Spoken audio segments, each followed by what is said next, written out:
Hey guys! You probably watched the video where Magnus Carlsen was playing blitz with Judith Polgar in the park and lost his game. This is the video I'm talking about. It went viral, it's called Only 19 Moves. Judith Polgar beats Magnus Carlsen with a nice trick in Sicilian Defense 2022. Of course, they played for fun. Magnus was playing black and played Paulsen Sicilian. One of the lines I recommend in my newest course, How to Defeat White with Paulsen Sicilian. And Judith applied a tricky move in order to hook Magnus. He thought she blundered, but it was a trap. So Judith obtained some positional advantage.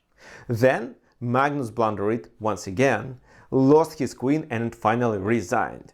I'm absolutely sure he would find how to play against that tricky move if it was a standard game. I also have some wise and deep analysis in Paulsen Taimano Sicilian. So now I'm going to demonstrate what Magnus should have played instead to end up with a comfortable position. Okay, this is Fidemaster Victor Newstroev and chess lesson for Magnus Carlsen, how to play Paulsen Sicilian with black.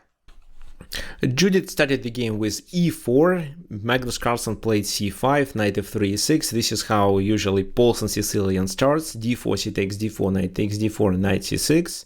Everything is played according to the theory. Here knight c3, the most popular move, and Magnus played a6. Well, this is actually a small inaccuracy. The move I recommend here is queen c7. However, a6 is still playable and even among grandmasters and top grandmasters, but this position after knight c6, b takes c6, bishop d3 and d5 is considered to be slightly better for white because of the tempo loss. The pawn to a6 is not required in this position. So that's why I actually recommend first to play queen c7, and then if knight b5, just queen b8, and a6 should be played later when the queen is already on c7. So anyway, a6, Judith played bishop e3, which makes sense of course, queen c7 now, and they transpose to the line I suggest in the course, queen d2, knight f6. Here Judith played f3. A more flexible move is castling queenside because knight g4 is not a problem at the moment, bishop f4 then.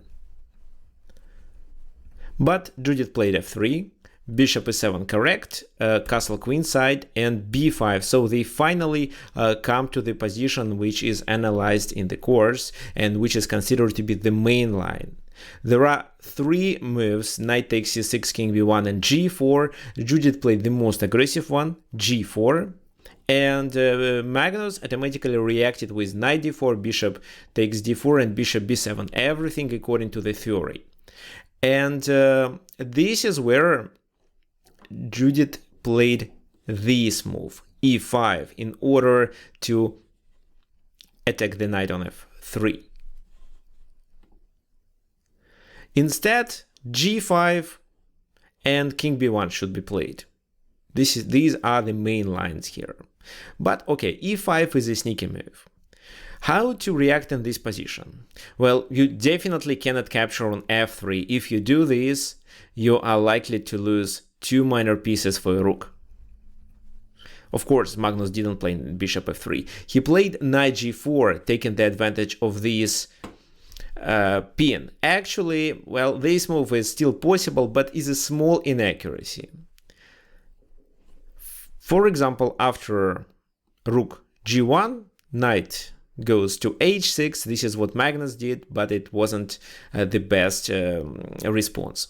Okay, so here, of course, taking on g4 isn't so good as moving the knight to the center, knight d5. If knight takes d5, bishop d5, Black is happy and is about to pressure through the c-file and castle king side, of course.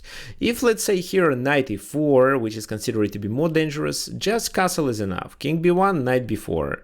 Then the f rook comes to the c-file and black pressures the queen side. Of course, you may say, what if they sacrifice on f6 and we take? Well, we don't need to take. We can move the king to h8 and nobody can attack the h7 pawn now because, well, if bishop goes, we just take this bishop. Actually, we can also also take the knight. So knight d5 was the best move, but knight g4 was played in the game. Rook g1, and this is where Magnus decided to move the knight to the edge, and now the knight is really bad. Instead, he could try the other option. Well, bishop f3 looks attractive, but doesn't actually work. Bishop g2 to create a pin, knight h2, queen f4 to try to trap this knight, bishop d1, bishop e8, bishop retreats to g4, and after queen h2, we may notice that in this position white has extra piece, but black has a compensation of 3 pawns for that piece. Instead of playing bishop f3, another possible move, which I think is much better, was b4, attacking this knight. For example, f takes g4, b takes c3, bishop takes c3, and then you can just castle. Taking the pawn here is too dangerous. Then, after the exchange of the queens, it's bishop to... Actually, you don't need to exchange the queens. You can play bishop g5 and one of your rooks to d8 in order to deliver a checkmate. So they cannot capture on d7. But white is slightly better here. But just a little bit.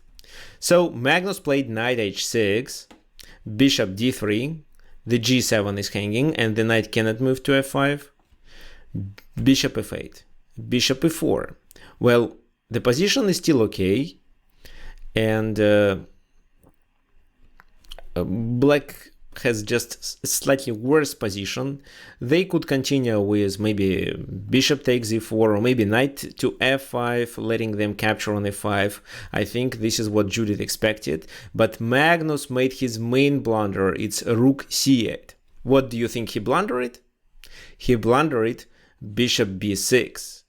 Now if queen takes, this is a checkmate. So there are no moves with the queen in order to protect this d7 pawn.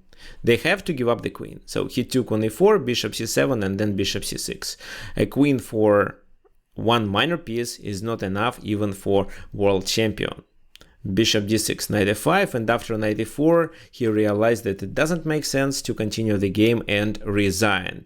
So please keep in mind that after such a move like e5, you don't need to enter these complications with knight g4. Play a universal and flexible move, knight d5. Everything else you can find in my course. In this video, you learned how Magnus Carlsen could play in order to get a comfortable position in Paulsen Sicilian, with good chances to overtake the initiative with black pieces. Unfortunately, he was tricked in the original game against Judith Polgar. Thank you for watching, and make sure to like this video, subscribe to my YouTube channel and share it with your friends, chess players. Please share your opinion about this game and Paulsen Sicilian in general into the comment section below this video. I hope you enjoyed this video. However, if you want to overcome Magnus Carlsen at least at something and would like to learn a sharp and competitive opening for black, don't miss your opportunity to enroll into my newest course, How to Defeat White with Paulsen Sicilian. Hurry up! Only today you may get this course with 50% discount and 30 days money-back guarantee. Use the link into the comment section of this video. Okay, that was Video Master Viktor Neustroyev and chess lesson for Magnus Carlsen, Paulsen Sicilian. See you inside the course.